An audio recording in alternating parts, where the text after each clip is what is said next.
Bonjour à tous, j'espère que vous allez bien. On se retrouve aujourd'hui pour une toute nouvelle vidéo recette et je vais vous présenter comment réaliser le pain au levain. Voilà, donc vous allez avoir de toute façon toutes les informations nécessaires dans la vidéo, mais également tout le matériel que j'ai utilisé. N'hésitez pas à le retrouver sur notre site internet iboulange.fr que je vous mettrai en barre d'infos. N'hésitez pas non plus à faire un petit tour sur nos différents réseaux sociaux, donc que ce soit Instagram, Facebook ou TikTok. Voilà, c'est vraiment les 3 réseaux sociaux où on est vraiment très présent, donc n'hésitez pas à faire un petit tour. Si jamais vous avez des questions sur le matériel, sur la fabrication du pain, sur le levain en lui-même, n'hésitez pas non plus à nous laisser un petit commentaire, j'y répondrai avec grand plaisir. Donc en attendant, je vous souhaite à tous et à toutes un très bon visionnage et on se retrouve très vite pour une nouvelle vidéo iboulange. À bientôt!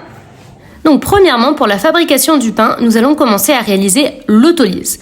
Donc en fait, c'est un mélange de farine et d'eau. Donc ça va être la préfermentation. Donc là, vous allez mélanger justement 1000 g de farine T65 avec 620 ml d'eau. Donc vous allez mélanger tout ça grâce à votre petit pétrin. N'hésitez pas à retrouver tous nos pétrins sur notre site internet iboulange. Donc vous voyez, la texture à la fin, en fait, la pâte, elle doit être plutôt lisse, mais elle doit pas du tout être élastique ni caoutchouteuse. Donc voilà, vous pouvez de toute façon voir de vous-même. Elle est un petit peu cassante. Donc dès qu'elle est comme ça, vous allez la sortir et on va réaliser donc le pointage bac. Donc entre 45 minutes et 1 heure. Alors n'hésitez pas à retrouver notre bac Néo et n'hésitez pas non plus à retrouver tous les avantages de ce bac. De toute façon, c'est pareil, je vous ferai une petite vidéo explicative concernant le bac Néo. Donc voilà. 1 heure après, on voit bien que la pâte, elle a bien doublé de volume entre guillemets, donc le pointage, c'est réalisé. À ce moment-là, vous allez pouvoir ajouter le sel, la levure instantanée, 40 à 60 ml d'eau, ainsi que le levain, environ 350 g. Attention à bien prendre un levain actif, donc comme on peut le voir sur la vidéo, le levain est très actif, il a doublé de volume, et vous allez l'ajouter directement au pétrissage. Donc là, c'est pareil, moi je vais réaliser un pétrissage donc au pétrin. Vous pouvez très bien réaliser un pétrissage à la main, en vous aidant par exemple du bac Néo. Donc en première vitesse pendant 5 à 6 minutes, vous allez en fait bassiner progressivement votre pâte à pain. Donc vous allez ajouter de l'eau. Donc vous voyez, n'hésitez pas à retrouver également nos verres mesureurs sur iboulange.fr. Vous voyez, c'est très pratique pour ne pas en mettre partout.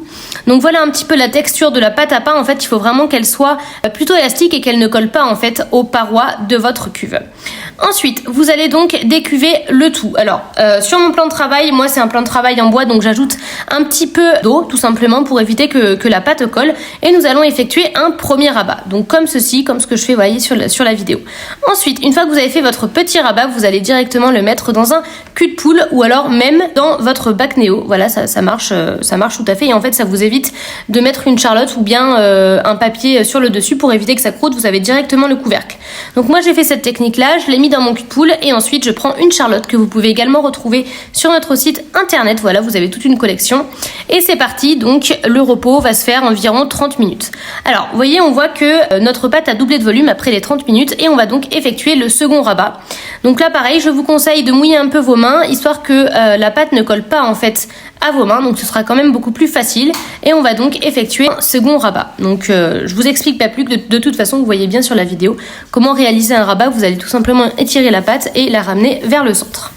Ensuite, donc toujours pareil, vous allez remettre la charlotte pour éviter que ça croûte et on va ensuite effectuer un troisième rabat, donc toujours après environ 30 minutes de repos. À ce moment-là, donc vous allez effectuer justement votre troisième rabat, donc vous mettez toujours un petit peu d'eau sur vos mains. Et cette fois-ci, en fait, ce qu'on va faire, c'est qu'on va venir donc prendre votre pâte. Vous allez venir prendre votre pâte en fait en dessous pour pouvoir faire ce que je fais tout simplement. Donc c'est à cette étape-là que le rabat se fait différemment pour vraiment amener beaucoup plus de force en fait à votre pâte.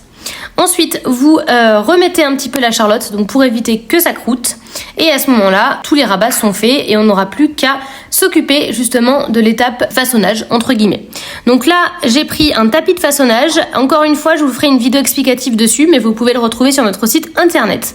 Donc je mets un petit peu de farine dessus histoire que ça colle pas et ensuite je mets directement toute ma pâte à pain. Alors à cette étape-là, vous allez tout simplement diviser votre pâte à pain en plusieurs parties.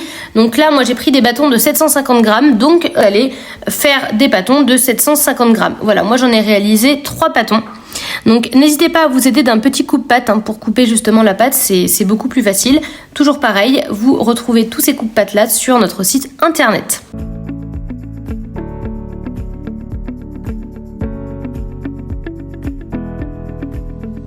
on va façonner le pain pour le mettre directement dans les bannetons. Donc vous voyez, je vous montre un petit peu comment on fait. Alors n'hésitez pas à mettre un petit peu de farine quand même, histoire que ça colle pas. Et donc là, nous allons justement façonner le pain.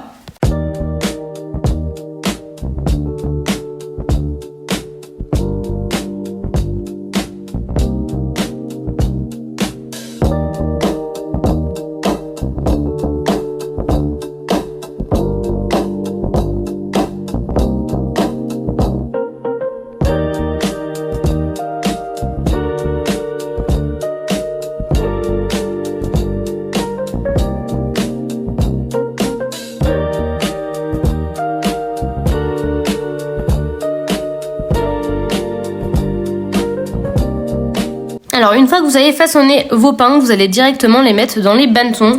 Donc moi j'ai utilisé plusieurs bannetons, là je vous en ai montré qu'un, donc c'est le banneton en plastique.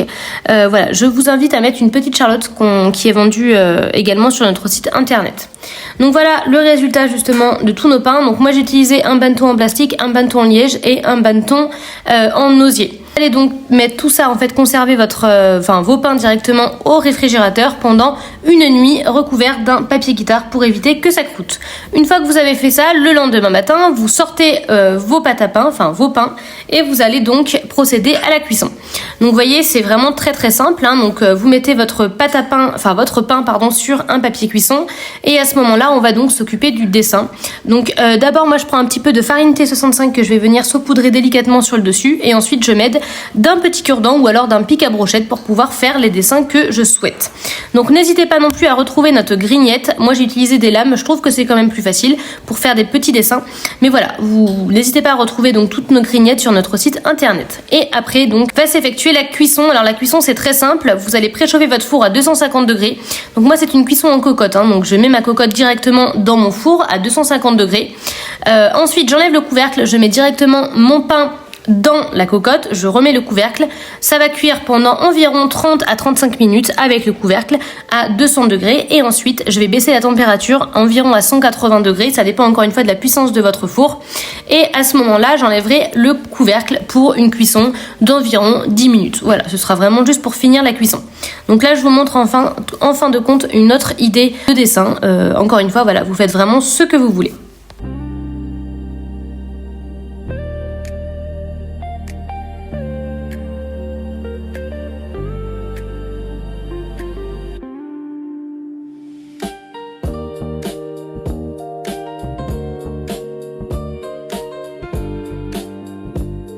Alors dès que la cuisson du pain est terminée, n'hésitez pas à le mettre directement sur une grille.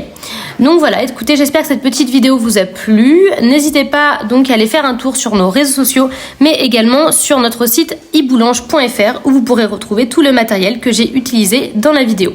Et donc voilà la découpe. Je vous souhaite à tous et à toutes une très bonne journée et on se dit à bientôt pour une nouvelle vidéo.